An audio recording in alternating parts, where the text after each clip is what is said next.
Hello दोस्तों, मैं आप सबके बीच फिर से एक नए वीडियो के साथ मौजूद हूँ। बीए फिफ्थ सेमेस्टर का हम लोग सिलेबस कवर कर रहे हैं, जिसमें GO 301 का पेपर हमने एक यूनिट ख़त्म कर दिया है। ये दूसरा यूनिट है। दूसरे यूनिट में जो पहला टॉपिक है वो है concept of regional planning and regional planning in India. मतलब प्रादेशिक नियोजन क्या होता है और प्रादेशिक नियोजन भारत में किस प्रकार कार्य करता है या फिर क्या ज़रूरत है इसकी भारत में, उसके बारे में हम आज चर्चा करने वाले हैं। तो वीडियो में लास्ट तक बने रहिएगा और वीडियो अच्छी लगे तो लाइक कीजिए, ज़्यादा से ज़्यादा शेयर कीजिए और चैनल पे नए हैं तो चैनल को सब्सक्राइब कर लीजिए। ठीक है, चलिए स्टार्ट करते हैं अपने वीडियो को। Concept of regional planning. ठीक है,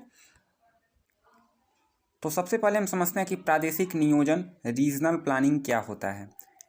यहाँ पे नियोजन जो शब्द है वो प्लानिंग का ही हिंदी अनुवाद है। प्लानिंग आप जानते हैं, प्लानिंग हम और आप सब करते हैं। तो सिंपल सा प्लानिंग जो है, जब रीजन मतलब क्षेत्र के परिप्रेक्ष्य में होने लगता है तो उसको रीजनल प्लानिंग कहते हैं। ठीक है, आइए पढ़ते हैं। नियोजन के अंतर्गत सामान्यतः किसी कल्याणकारी राज्य द्वारा किसी देश या प्रदेश के सामाजिक आर्थिक विकास हेतु बनाए गए कार्यक्रम तथा उसके क्रियान्वयन को शामिल किया जाता है। तो जो नियोजन है, नियोजन के अंतर्गत क्या होता है, क्या क्या शामिल होता है? किसी भी राज्य के द्वारा बनाए गए कार्यक्रम, मतलब कोई भी विचार, कार्यक्रम या फिर प्लानिंग, और उसको क्रियान्वित करना मतलब उसको इम्प्लीमेंट करना, इन दोनों चीज़ों को जब शामिल कर दिया जाता है तो उसको हम कहते हैं नियोजन। ठीक है, दूसरे शब्दों में नियोजन प्रादेशिक विकास की वह प्रणाली है। प्रादेशिक मतलब किसी एरिया विशेष की, यानी कि रीजन विशेष की प्रादेशिक विकास की वह प्रणाली है नियोजन, जिसके द्वारा किसी देश या प्रदेश के संसाधनों का सर्वोत्तम यानी कि ऑप्टिमम उपयोग करते हुए उच्चतम सामाजिक आर्थिक स्तर को प्राप्त करने का प्रयत्न किया जाता है। सिंपल शब्दों में समझिएगा कि नियोजन क्या है, प्लानिंग क्या है। किसी भी प्रदेश में जो वहाँ के संसाधन हैं उनका उपयोग करके, ऑप्टिमम उपयोग करके, ऑप्टिमम मतलब सर्वोत्तम उपयोग करके उस एरिया को विकसित करना सामाजिक आर्थिक स्तर पर, इसी को नियोजन कहते हैं। ठीक है, नियोजन के अंतर्गत क्षेत्र के संपोषणीय विकास के साथ साथ प्रादेशिक असमानता को कम करने का प्रयास किया जाता है। अब इसका क्या मतलब हुआ? जो नियोजन होता है उसके अंतर्गत क्या करते हैं? सस्टेनेबल डेवलपमेंट करते हैं, मतलब बिना किसी चीज़ को हानि पहुंचाए विकास करते हैं। ठीक है, तो सस्टेनेबल विकास के साथ साथ प्रादेशिक असमानता को भी कम करने का प्रयास किया जाता है। मतलब प्रदेश में किसी भी तरह का असमानता न रहे, मेनली इकोनॉमिकली जो असमानता होती है, आर्थिक असमानता होती है, वो न रहे, इसको ध्यान में रखते हुए जो है प्रादेशिक नियोजन किया जाता है। सिंपल समझ में आ गया। विकासशील देशों के पिछड़े हुए क्षेत्र के विकास के लिए, जो विकासशील देश होते हैं, जो डेवलपमेंटल कंट्री जो होते हैं, उनके लिए डेवलपमेंटिंग जो होता है कंट्री, उसके पिछड़े हुए क्षेत्रों के विकास के लिए प्रादेशिक नियोजन एक महत्वपूर्ण एवं अपरिहार्य प्रणाली है। मतलब जो डेवलपिंग कंट्रीज़ हैं उनमें प्रादेशिक नियोजन जो है अपरिहार्य हो जाता है, ज़रूरी हो जाता है, क्योंकि वहाँ पे संसाधन कम है। अगर हम उसका भी अच्छे से यूज नहीं करेंगे, सर्वोत्तम उपयोग नहीं करेंगे, ऑप्टिमम यूज़ नहीं करेंगे उस संसाधन का नियोजन के अनुसार, तो हम उसको और विकसित नहीं कर सकते हैं उस देश को। ठीक है, तो विकासशील देशों के लिए ये क्या है? महत्वपूर्ण अत्यंत है और अपरिहार्य प्रणाली है। इतना समझ में आ गया। नेक्स्ट जो है पैट्रिक गोडिस को प्रादेशिक नियोजन का पिता कहा जाता है। ये आपके एग्जाम में पूछा जा सकता है क्वेश्चन। पूछा क्या जा सकता है? ये क्वेश्चन तो फिक्स है कि प्रादेशिक नियोजन के पिता किसको कहा जाता है। ये है पैट्रिक गोडिस को। ठीक है, पैट्रिक गोडिस को प्रादेशिक नियोजन फादर ऑफ रीजनल प्लानिंग कहा जाता है। लेकिन सर्वप्रथम जो अमेरिकी विद्वान बेंटन मैकाय थे, कौन? बेंटन मैकाय जो थे, उन्होंने 1927 ईस्वी में जो है प्रादेशिक नियोजन शब्द का प्रयोग किया था। मतलब जो रीजनल प्लानिंग वर्ड है, इसको सबसे पहले अमेरिकी विद्वान ने, जिनका नाम था बेंटन मैका, उन्होंने जो है प्रयोग किया था इस शब्द का। ठीक है, और अगर फादर ऑफ रीजनल ज्योग्राफी पूछेगा तो पैट्रिक गोडिस थे। ठीक, इतना समझ में आया। अब आइए देखते हैं प्रादेशिक नियोजन की परिभाषा को। डिफिनीशन ऑफ रीजनल प्लानिंग: किसी भी प्रदेश या क्षेत्र के सर्वांगीण विकास हेतु बनाए गए सरकारी कार्यक्रम को प्रादेशिक नियोजन कहते हैं। सिंपल सी परिभाषा है, किसी भी प्रदेश मतलब कोई एरिया मान लीजिए, या क्षेत्र के सर्वांगीण विकास, सर्वांगीण मतलब चहुमुखी विकास या फिर सारे तरफ से विकास जो है, उसके लिए जो सरकारी कार्यक्रम बनाए जाते हैं, सरकारी गवर्नमेंट के द्वारा जो कार्यक्रम बनाए जाते हैं, जो योजना बनाई जाती है, उसको प्रादेशिक नियोजन कहा जाता है। एकदम सिंपल शब्दों में समझ में आ गया। यह एक क्षेत्रीय विषय है। क्या है? एक क्षेत्रीय विषय है, मतलब एक रीजनल सब्जेक्ट है। एक रीजन में ही ये हो सकता है, जिसके द्वारा किसी प्रदेश की सांस्कृतिक समस्याओं का आकलन करके निदान हेतु सुझाव दिया जाता है। जैसे किसी पर्टिकुलर एरिया को हम लेंगे, उसमें क्या समस्या है उसके बारे में अध्ययन करेंगे और उस समस्या के लिए समाधान ढूंढेंगे, उसी को हम रीजनल प्लानिंग कहेंगे। ठीक है, उसको प्लानिंग करके उसको क्रियान्वित करना, क्रियान्वित मतलब इम्प्लीमेंट करना भी रीजनल प्लानिंग में सम्मिलित हो जाता है। ठीक है, ये आप ध्यान में रखिएगा। आगे चलते हैं। यद्यपि यह आवश्यक नहीं है कि इस नियोजन के बाद प्रदेश का सभी दिशाओं में सर्वांगीण विकास हो ही जाए। यह आवश्यक तो नहीं है कि हम अगर एक किसी क्षेत्र में नियोजन करते हैं तो प्रदेश का सभी दिशाओं में सर्वांगीण विकास हो जाए।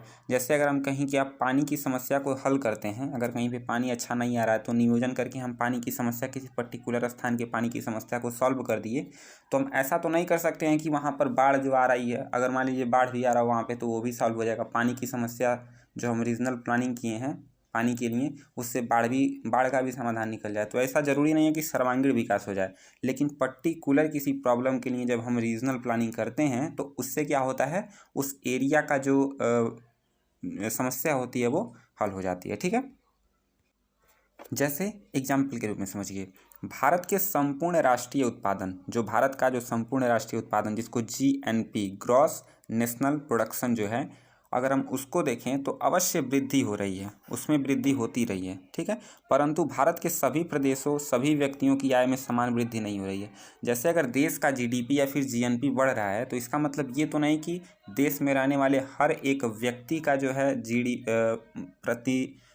प्रति ईयर का जो इनकम है वो बढ़ रहा हो। ठीक है, तो प्रति व्यक्ति आय भी तो नहीं बढ़ रही है, ऐसा नहीं है। ठीक, मतलब अगर देश की GDP बढ़ रही है तो कोई ज़रूरी नहीं है कि देश के प्रत्येक व्यक्ति की आय में भी वृद्धि हो। यही यहाँ पे उदाहरण के रूप में दिया गया है। विकासशील देशों में प्रादेशिक नियोजन ग्रामीण विकास से नज़दीकी से जुड़ा होता है। विकासशील जो देश होते हैं, जैसे भारत को ही ले लीजिए, तो प्रादेशिक नियोजन कहाँ पे अच्छे से हो पाता है, तो ग्रामीण विकास के लिए।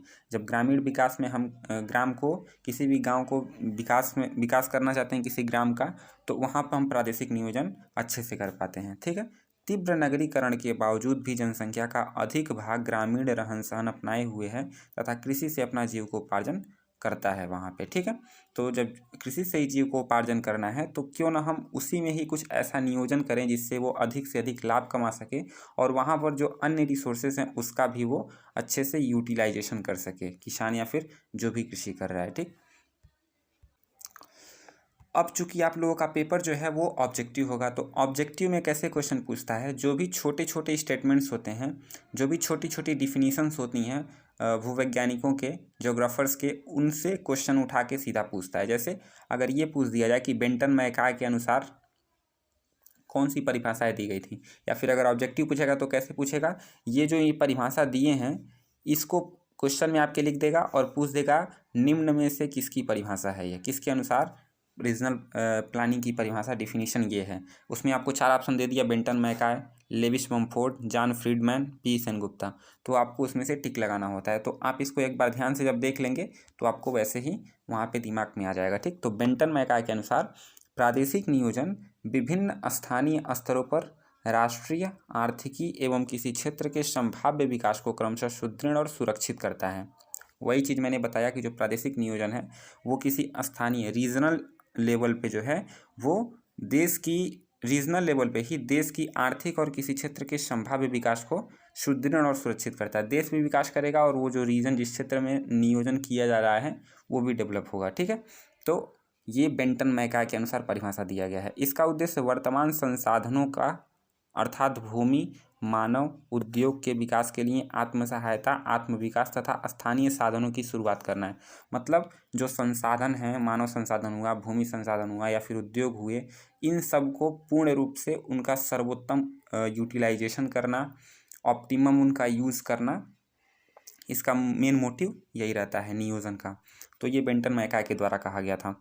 दूसरा जो परिभाषा है वो है जॉन फ्रीडमैन के अनुसार। जॉन फ्रीडमैन के अनुसार प्रादेशिक नियोजन अधिनगरीय स्थान अर्थात एक नगर की अपेक्षा अधिक बड़े क्षेत्र में मानवीय क्रियाकलापों के व्यवस्थापन से संबंधित है। जो मानव की क्रियाकलाप हैं उसके व्यवस्थापन से संबंधित है, अथवा प्रादेशिक नियोजन अधिनगरीय स्थान के अंतर्गत मानवीय क्रियाकलापों के व्यवस्थापन में सामाजिक उद्देश्यों के सूत्रीकरण की प्रक्रिया है। ये जॉन फ्रीडमैन के अनुसार परिभाषा यानी कि डिफिनीसन दी गई थी। तो चूंकि इतना बड़ा डिफिनीसन तो आपके क्वेश्चन में भी नहीं आएगा, छोटा जो जिन ज्योग्राफर्स ने छोटे डिफिनीशंस दिए हैं मेनली वही क्वेश्चन पूछे जाते हैं एग्जाम में भी, लेविस मम्फोर्ड्स। लेकिन आपको समझना ये जरूरी है, चूँकि सब बात वही करते हैं कि रीजनल प्लानिंग क्या है। तो किसी भी स्थान के विकास के लिए वहाँ पर रीजनल प्लानिंग की जाती है, वहाँ पर प्लानिंग करना, कार्यक्रम को इम्प्लीमेंट करना, इसको ये रीजनल प्लानिंग कहते हैं। तो सब कहना तो यही चाह रहे हैं, लेकिन वो अपने शब्दों में कह रहे हैं। लेविस मम्फोर्ड क्या कहते हैं? लेविस मम्फोर्ड के अनुसार प्रादेशिक नियोजन उन संपूर्ण मानवीय क्रियाओं का सजीव निर्देशन एवं सामूहिक समाकलन है जो पृथ्वी के क्षेत्र पर संसाधन, संरचना आदि रूपों में उपयोग पर आश्रित है। मतलब जिसका भी हम यूज कर सकें, जिसका भी हम उपयोग कर सकें, संसाधन हुआ या फिर संरचना हुआ, वो सारी चीज़ें। ऐसी सभी मानवीय क्रियाएं अच्छी तरह सीमांकित निश्चित क्षेत्रों के संदर्भ में ही होती हैं। किसी एक निश्चित क्षेत्र में जो संसाधन है उसका हम यूज करके मानवीय क्रियाओं के द्वारा जब हम अपना प्लानिंग करते हैं, उस अपना नियोजन करते हैं, तो उसको रीजनल प्लानिंग कहा जाता है। ठीक है, इसीलिए विभिन्न क्रियाओं में प्रभावशाली समन्वय के अवसर बढ़ जाते हैं। इसलिए प्रादेशिक नियोजन, विशेषीकृत नियोजन, कृषि, उद्योग एवं नगरीय नियोजन की और आगे का नियोजन है। तो इनका भी परिभाषा डिफिनीशन थोड़ा बड़ा है। नेक्स्ट है पी सेन गुप्ता के अनुसार। इसका ये जो ज्योग्राफर हैं इनका जो है एग्जाम में आपके पूछा जा सकता है। पी सेन गुप्ता जो थे उन्होंने रीजन की परिभाषा दी है, प्रदेश के प्राकृतिक एवं मानवीय संसाधन, जो प्रदेश के प्राकृतिक एवं मानवीय संसाधनों के पूर्ण रूप से विकास करने के लिए प्रादेशिक नियोजन एक सुनियोजित प्रयास है। तो इन्होंने रीजनल प्लानिंग को क्या बताया है? एक सुनियोजित प्रयास बताया है। किस लिए प्रयास बताया है? तो किसी भी प्रदेश के जो प्राकृतिक और मानवीय संसाधन होते हैं, प्राकृतिक संसाधन में भूमि हो गया, वन हो गए, ये सारी चीज़ें, मानवीय संसाधन में मानव और उसके द्वारा बनाए गए यंत्र। तो प्राकृतिक और मानवीय संसाधनों के पूर्ण रूप से विकास करने के लिए, संसाधनों का जो विकास हो रहा है उसके लिए एक सुनियोजित प्रयास है प्रादेशिक नियोजन। ठीक है, इतना समझ में आ गया पी सेन गुप्ता। इसको आप लोग ध्यान में रखिएगा, ये आपसे पूछा जा सकता है एग्जाम में। इसी तरह डॉक्टर राधा कमल मुखर्जी का है, आप पढ़ लीजिएगा इसको। अब चलते हैं प्रादेशिक नियोजन के क्या उद्देश्य हैं, इसके बारे में देखें। प्रादेशिक नियोजन के उद्देश्य यानी कि ऑब्जेक्टिव क्या है रीजनल प्लानिंग का। ठीक है, कॉन्सेप्ट मैंने आपको बता दिया कि रीजनल प्लानिंग बेसिकली होता क्या है। फिर से अगर मैं आपको बताऊं तो रीजनल प्लानिंग क्या है? किसी भी प्रदेश में जो उपस्थित वहाँ पे संसाधन है उनका ऑप्टिमम यूज करके एक प्लानिंग के तहत प्लान करके उसको इम्प्लीमेंट करना जो है वो क्या कहलाता है? रीजनल प्लानिंग कहलाता है। ठीक है, नॉर्मली ये परिभाषा आप दे सकते हैं। अब प्रादेशिक नियोजन के क्या उद्देश्य होते हैं मेनली, इसमें भी आपको बहुत कुछ समझ में आने वाला है। प्रत्येक देश की भूमि, संसाधन एवं पूंजी सीमित है। भूमि भी सीमित है, संसाधन भी सीमित है और पूंजी भी सीमित है हर एक अपने कंट्री की। अतः प्रादेशिक नियोजन का उस सीमित संसाधन में, मतलब जितना संसाधन है उतने में ही सीमित संसाधन की खोज करके उच्च तकनीकी और प्रशिक्षण द्वारा अधिकतम लाभ प्राप्त करना इसका प्रमुख उद्देश्य है। अगर आप उद्देश्य समझ गए तो आप रीजनल प्लानिंग को अच्छे से समझ जाएंगे। चूँकि सब देश की जो भूमि है, संसाधन है, या फिर यूँ कहें जो पूंजी है, पैसा है, वो क्या है? लिमिटेड है, सीमित है। अतः जो प्रादेशिक नियोजन होता है उसका जो मेन उद्देश्य होता है वो ये होता है कि जो लिमिटेड रिसोर्स है, लिमिटेड रिसोर्स से ही हम अच्छी तकनीकी का खोज करें, अच्छे प्रशिक्षण प्राप्त करके अगर हम उस लिमिट रिसोर्स से ही अधिक से अधिक लाभ कमा पा रहे हैं तो वही प्रादेशिक नियोजन का उद्देश्य है। प्रादेशिक नियोजन इसीलिए किया जाता है। इतना समझ में आया? किसी देश का शिक्षित एवं स्वस्थ मनुष्य ही उसका सबसे बड़ा संसाधन होता है। ये जो लाइन है ये आप याद रखिएगा। किसी भी देश का जो शिक्षित एवं स्वस्थ मनुष्य है उसका सबसे बड़ा संसाधन होता है। जब लेनिन से पूछा गया कि आप अपने देश के विकास के लिए क्या करेंगे तो उन्होंने कहा शिक्षा प्रथम, शिक्षा द्वितीय एवं शिक्षा तृतीय, अर्थात शिक्षा का सर्वांगीण विकास करेंगे। तो ये तो आप जानते ही हैं कि किसी भी क्षेत्र में विकास के लिए शिक्षा ज़रूरी है और शिक्षा से ही क्या होगा? आप डेवलपमेंट की सीढ़ियों पर चढ़ेंगे। और शिक्षा जो है, अगर हम लिमिट रिसोर्सेस में ही कर और शिक्षा प्रशिक्षण के माध्यम से जो है उस अच्छी तकनीकी विकसित करते हैं, तो उससे हम प्रादेशिक नियोजन करते हैं। ओके। बेंटन मैकाय ने 1928 में कहा था कि प्रादेशिक नियोजन के मुख्य उद्देश्य प्रत्येक प्रदेश में उच्च जीवन स्तर की स्थिति उपलब्ध कराना होता है। तो प्रादेशिक नियोजन का जो मुख्य उद्देश्य है वो क्या है? किसी भी प्रदेश में वहाँ पर लोगों को एक अच्छा जीवन स्तर प्रदान करना। तो अच्छा जीवन स्तर कैसे प्रदान होगा? उस एरिया में जो रिसोर्सेज पाए जा रहे हैं उसका ऑप्टिमम यूज किया जाए, और ऑप्टिमम यूज, सर्वोत्तम यूज इस प्रकार किया जाए कि वो एक सस्टेनेबल यूज़ हो, मतलब उससे और किसी चीज़ में नुकसान ना पहुँचे, जैसे पर्यावरण को नुकसान ना पहुँचे। अगर डेवलपमेंट किया जा रहा है रीजनल प्लानिंग के अनुसार तो वो सस्टेनेबल होता है, उससे जो है उस संपोषणीय विकास होता है वो। ठीक है। तो जीवन स्तर को, स्थिति को उपलब्ध कराना होता है, जीवन स्तर की स्थिति उपलब्ध, अच्छा जीवन स्तर। इसी प्रकार जो मम्फोर्ड थे, उन्होंने अपने प्रादेशिक नियोजन में मानव हित को ही सर्वोपरि बताया, मतलब सबसे ऊपर क्या है? मानव हित है। ओके। तो मेनली आइए हम देखते हैं क्या मुख्य उद्देश्य हैं। सबसे पहला जो उद्देश्य है वो है प्रदेश विशेष के उपलब्ध संसाधनों का सम्यक उपयोग। जो वहाँ पे संसाधन उपस्थित हैं उसका हम सम्यक उपयोग कैसे कर सकते हैं, ऑप्टिमम यूज कैसे कर सकते हैं। दूसरा जो है प्रादेशिक आर्थिक संश्लिष्ट का निर्माण, मतलब उस प्रदेश में कोई एक ऐसा जो है आर्थिक कार्य उपलब्ध कराना जिससे कि वो इंडिपेंडेंट रह सके वो प्रदेश। ठीक। तीसरा जो है वो है विभिन्न आर्थिक प्रखंडों एवं अंतर प्रादेशिक स्तर पर समन्वय, यानी कि जो भी आर्थिक प्रखंड हैं उनका दूसरे प्रदेशों के साथ या फिर खुद अपने प्रदेशों के साथ जो समन्वय है वो बना रहे। जो चौथी चीज़ है वो है भूवैन्यासिक संगठन की प्रक्रियात्मक गहनता में वृद्धि। पांचवा है प्राकृतिक पर्यावरण का संरक्षण। प्राकृतिक पर्यावरण का भी उसमें कोई ह्रास ना हो, ये भी उसका मुख्य उद्देश्य होता है। नियोजन इसीलिए किया जाता है क्योंकि अगर हम डेवलपमेंट करते हैं तो कुछ ना कुछ नुकसान होता है।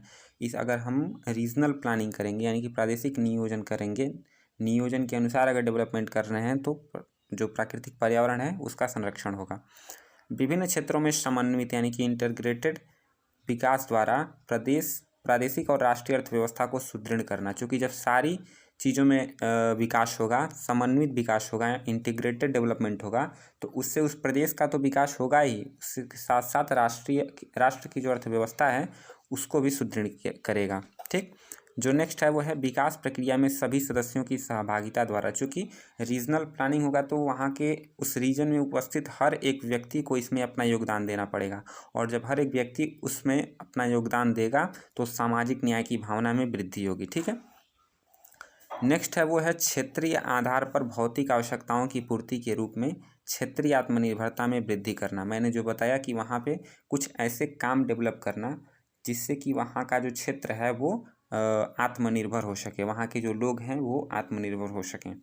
ये भी जो है नियोजन, प्रादेशिक नियोजन ये भी काम करता है। तो ये इसके मुख्य उद्देश्य थे। ठीक।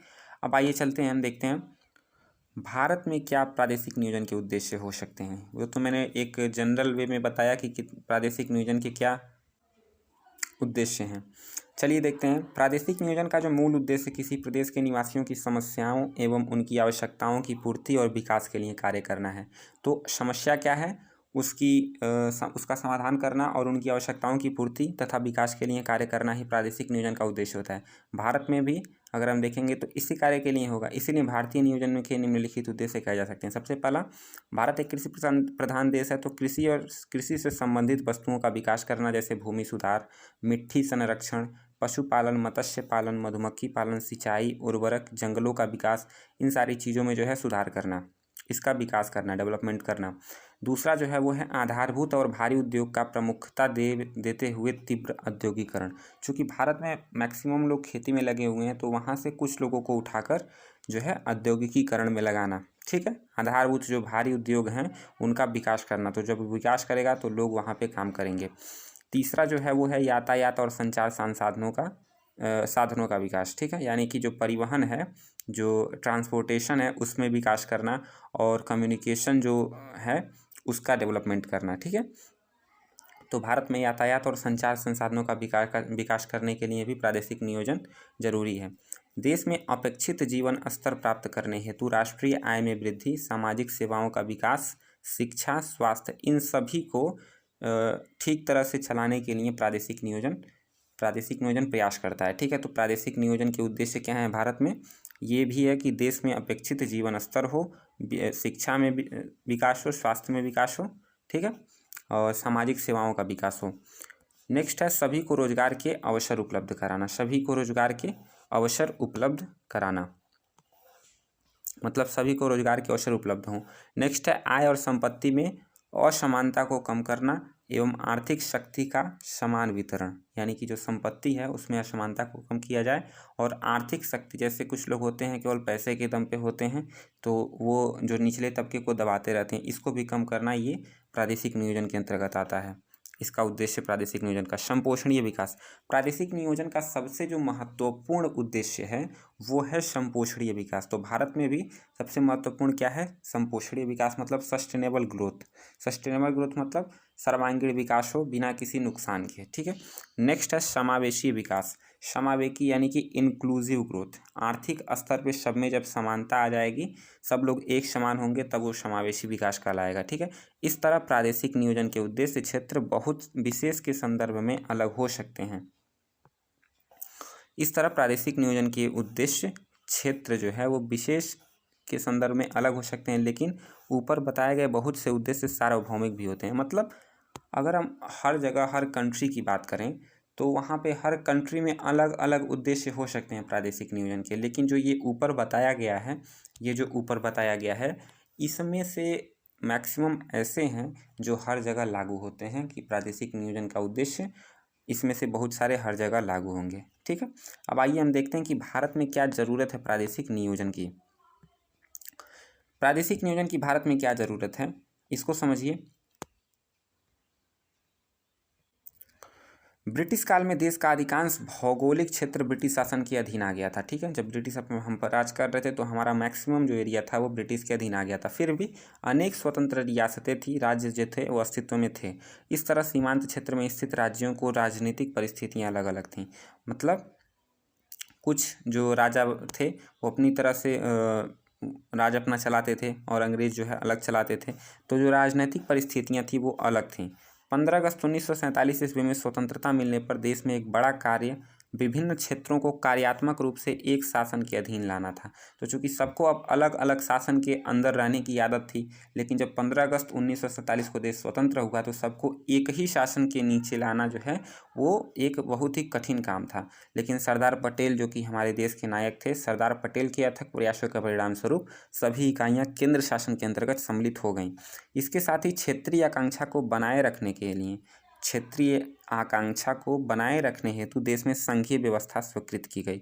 मतलब स्थान विशेष को भी महत्व देने के लिए संघीय व्यवस्था को भी बनाए रखा गया। विभिन्न सीमांतीय इकाइयों को कार्यात्मक रूप से जोड़े रखने हेतु संघीय व्यवस्था भी एकीकृत यानी कि यूनिटरी और केंद्रीकृत रूप से अपनाई गई। स्वतंत्रता प्राप्ति के बाद भारत में नियोजन आर्थिक विकास की प्रक्रिया सोवियत रूस के model inter economic balance model 1926। ये क्वेश्चन आपसे पूछा जाएगा कि जो भारत में नियोजन का जो प्रक्रिया है वो किस देश से लिया गया है, तो वो रशिया के मॉडल से लिया गया है। ठीक है, सोवियत रूस के मॉडल से। तो स्वतंत्रता प्राप्ति के बाद भारत में नियोजित आर्थिक विकास की प्रक्रिया सोवियत रूस के model inter economic balance model 1926 पर आधारित पंचवर्षीय योजनाओं के माध्यम से प्रारंभ किया गया। तो जो पंचवर्षीय योजनाएं चलाई गई, 12 पंचवर्षीय योजनाएं चलाई गई, वो जो मॉडल था कहाँ से लिया गया था? रशिया से लिया गया था। देश की भौगोलिक विशिष्टता को ध्यान में रखकर केंद्रीकृत नियोजन पद्धति विकसित की गई। केंद्रीकृत नियोजन पद्धति पंचवर्षीय योजनाओं के माध्यम से संपूर्ण देश के सामाजिक आर्थिक रूपांतरण का प्रयास किया जाने लगा। तो 1950 से ही जो है वो प्लान बनने लगे और पंचवर्षीय योजना शुरू हो गई। ठीक है, तो पंचवर्षीय योजना के माध्यम से ही देश को डेवलप करने की कोशिश की जा रही थी। सबसे पहले इसमें जो क्वेश्चन मेनली पूछा जाता है एग्ज़ाम में आपके, वो ये है कि सबसे पहला जो योजना आयोग था उसका गठन कब किया गया था? तो योजना आयोग का गठन 15 मार्च 1950 को किया गया था। ये क्वेश्चन आप रट लीजिएगा, 15 मार्च 1950 को योजना आयोग का गठन किया गया था। योजना आयोग के अंतर्गत ही जो पंचवर्षीय योजनाएं होती हैं वो लाई जाती थी। ठीक है, 1 अप्रैल 1951 को जो है वो फर्स्ट 5 ईयर प्लान स्टार्ट किया गया। 5 ईयर प्लान जो पंचवर्षीय योजना थी वो सबसे पहला कब स्टार्ट हुआ? 1 अप्रैल 1951 को, 1951 को। ये क्वेश्चन भी आपके लिए इंपॉर्टेंट है। फर्स्ट 5 ईयर प्लान कब स्टार्ट हुआ? 1 अप्रैल 1951 को। 1 जनवरी 2015 को योजना आयोग को हटाकर नीति आयोग को ला दिया गया। ये भी क्वेश्चन आपके लिए इंपॉर्टेंट है। 1 जनवरी 2015 के बाद नीति आयोग अब प्लानिंग का कार्य करता है, योजना बनाने का कार्य करता है। तो योजना आयोग को हटा दिया गया, उसकी जगह नीति आयोग ला दिया गया। कब? 1 जनवरी 2015 को। भारत में प्रादेशिक नियोजन का जो प्रारंभ है वो प्रादेशिक असमानता को दूर करने के लिए किया गया है। यानी कि जो प्रादेशिक नियोजन है भारत में क्यों ज़रूरी है? तो भारत में जो असमानता है उसको दूर करने के लिए ही प्रादेशिक नियोजन को जो है शुरुआत की गई है, प्रादेशिक नियोजन की। ओके, अब देखिए यहाँ पे क्या एलिमेंट होते हैं रीजनल प्लानिंग के। मतलब अगर हम किसी एरिया में प्लानिंग कर रहे हैं तो किस किस क्षेत्र में हम प्लानिंग कर सकते हैं। जैसे नेचुरल रिसोर्सेज मैनेजमेंट, हम नेचुरल रिसोर्स जो वहाँ के हैं उसको अच्छी तरह से मैनेज करके उसका उपयोग कर सकते हैं। टाउन प्लानिंग, यानी कि जो शहर जो बसाया जाता है, नगरीकरण जो किया जाता है, उसमें हम रीजनल प्लानिंग को अप्लाई कर सकते हैं। यानी कि एक प्लानिंग के तहत जो है टाउन को बसाया जाए। रूरल एरिया प्लानिंग, यानी कि जो ग्रामीण क्षेत्र हैं उसकी प्लानिंग हम रीजनल प्लानिंग के तहत कर सकते हैं। फिर इकोनॉमिक डेवलपमेंट एंड प्लानिंग, आर्थिक विकास करना हो तो उसके लिए रीजनल प्लानिंग करेंगे। Human resource management and planning हो उसके लिए, यानी कि जो मानव विकास है उसके लिए। और लैंड रिसोर्स मैनेजमेंट, जो भूमि संसाधन है उसको मैनेजमेंट करने के लिए भी प्लानिंग ज़रूरी है, जो कि रीजनल प्लानिंग के तहत आएगी। इन्वायरमेंटल मैनेजमेंट, मतलब जो हमारा पर्यावरण है, चूँकि हम विकास करेंगे तो इन्वायरमेंट में थोड़ा ह्रास तो होगा, लेकिन ह्रास को ध्यान में रखते हुए अगर हम प्लानिंग कर रहे हैं, उसका नियोजन कर रहे हैं, तो प्रादेशिक नियोजन के अंतर्गत ही करेंगे। ठीक है, तो ये था आज का chapter, regional planning in India और कंसेप्ट ऑफ रीजनल प्लानिंग। मैंने आपको इसके एम बता दिया, उद्देश्य क्या था रीजनल प्लानिंग का ये बता दिया, क्यों भारत में क्या उद्देश्य है रीजनल प्लानिंग का ये बता दिया, भारत में क्यों आवश्यक है ये बता दिया, रीजनल प्लानिंग क्या होता है ये बता दिया। तो ये चैप्टर होप शायद ख़त्म हो गया। अब जो दूसरे यूनिट का ही जो नेक्स्ट टॉपिक है उसको अगले वीडियो में लेके आएंगे। और इसी तरह अगर वीडियो पसंद आ रही हो तो चैनल को सब्सक्राइब कर लीजिए, वीडियो को लाइक कीजिए, ज़्यादा से ज़्यादा इसको शेयर कीजिए। मिलते हैं नेक्स्ट वीडियो में, धन्यवाद।